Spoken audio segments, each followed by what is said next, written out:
Kali ini kita akan membicarakan sesuatu yang sangat menarik, yaitu tentang ibu kota baru yang di wilayah Penajam.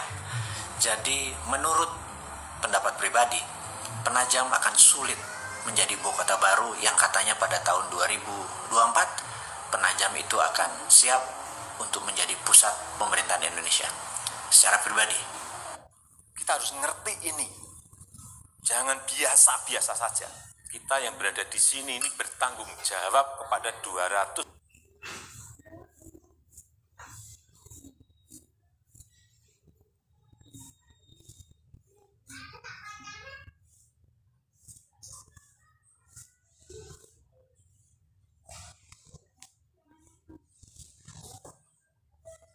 pertanyaan pertama adalah siapa yang akan pindah ke sana?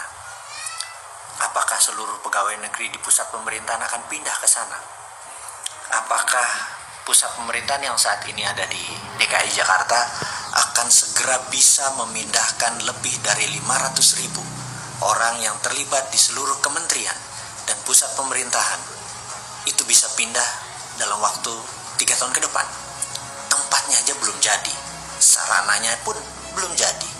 Jadi kalau kita melihat ingin memindahkan, katakanlah 5 juta orang ke Penajam tersebut, kalau kita satu hari 10 pesawat aja yang ada digunakan, satu pesawat sekitar 200 orang aja, itu 2.000 orang. Untuk memindahkan 2.000 orang dikalikan 365 hari itu baru 700.000, alias 5 tahun itu belum sampai 5 juta orang kita pindahkan, yang setiap hari 2.000 orang. Dan itu tidak sederhana sekali lagi memindahkan orang ke sana. Pertanyaannya, kenapa orang mesti pindah ke sana?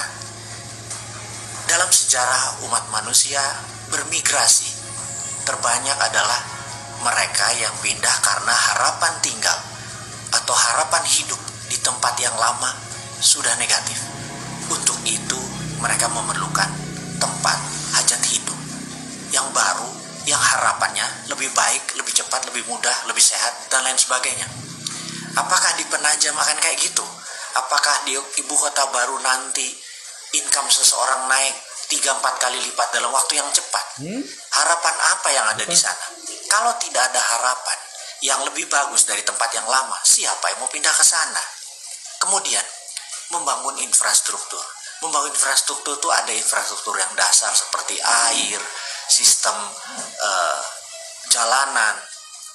Infrastruktur itu bukan sekedar benda berpindah dari satu ke yang lain. Ada banyak sarana kesehatan, dan yang paling parah adalah sarana pertahanan. Kita tahu di utara Penajam, di wilayah Indonesia itu ada Malaysia, ada Filipina, ada Tiongkok, yang dengan kapal induknya kita disenderin di Laut Cina Selatan dalam waktu 2 jam. Itu sudah bisa mencapai Penajam. Dan pangkalan militer di sana tidak ada sama sekali yang bisa mengintercept. Janganlah pernah berkata kita cinta damai, kita tidak ingin berperang dengan siapapun, kemudian kita tidak bersiap. Ingat doktrin dimanapun yang mengatakan kalau kita ingin damai, kita harus bersiap untuk perang. Kita ingin damai, tapi kita harus bersiap untuk perang. Setidaknya pangkalan militer di Kalimantan Timur itu harus tumbuh kira-kira 10 kali atau lebih 10 kali lebih banyak dari, atau 10 kali lebih kuat dari saat ini. Ada intercept radar, ada peluru kendali, ada jet tempur, dan lain sebagainya.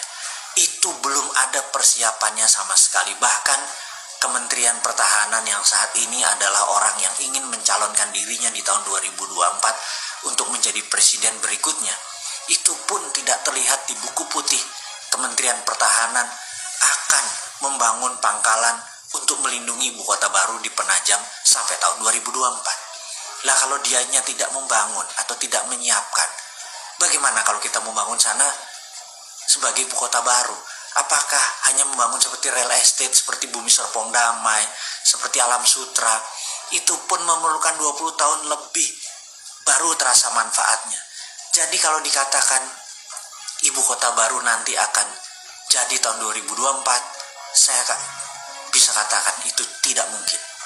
Dan banyak yang terbuai bahwa itu mungkin. Proyek itu yang terakhir yang kita mau tanya adalah, sekali lagi kita mau nanya, bagaimana cara membangunnya? Apakah dengan berhutang seperti selama ini?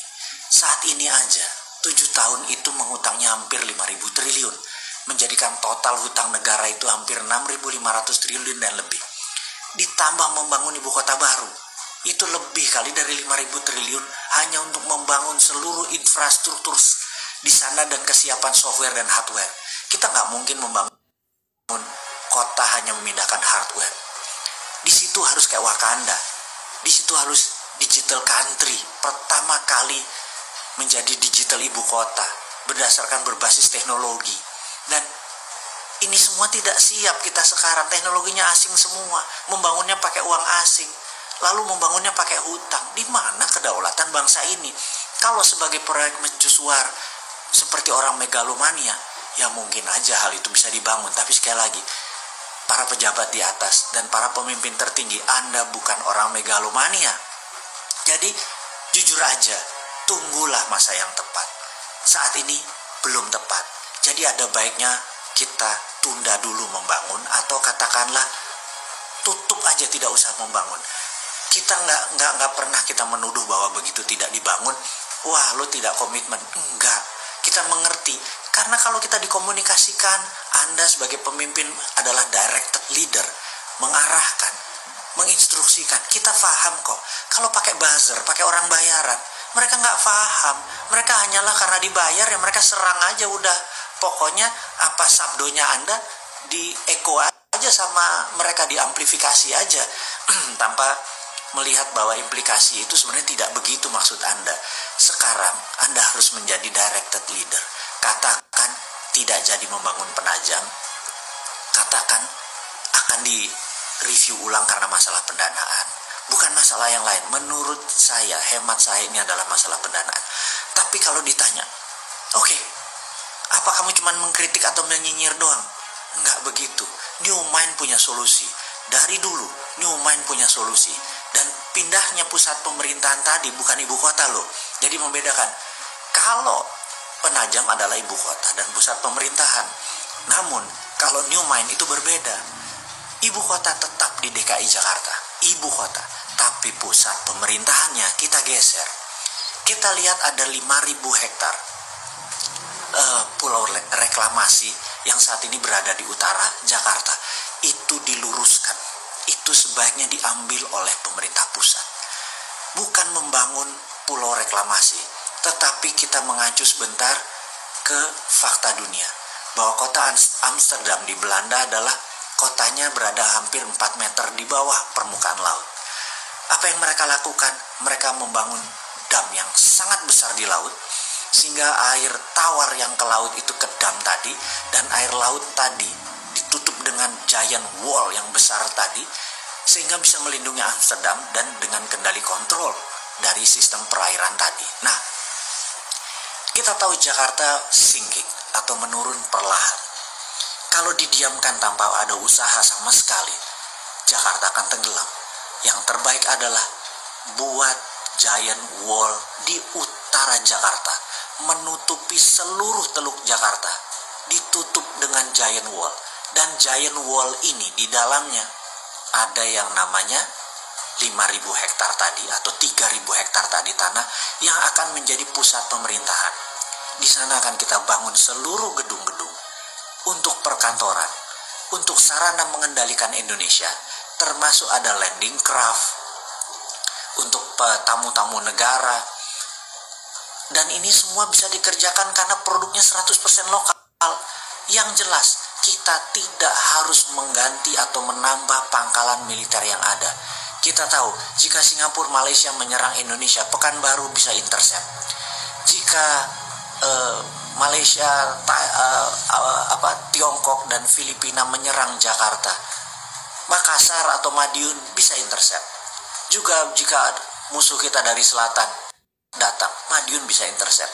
Belum lagi Halim, itu dari sisi angkatan udara. Dari angkatan laut, Tanjung Priuk one of the best.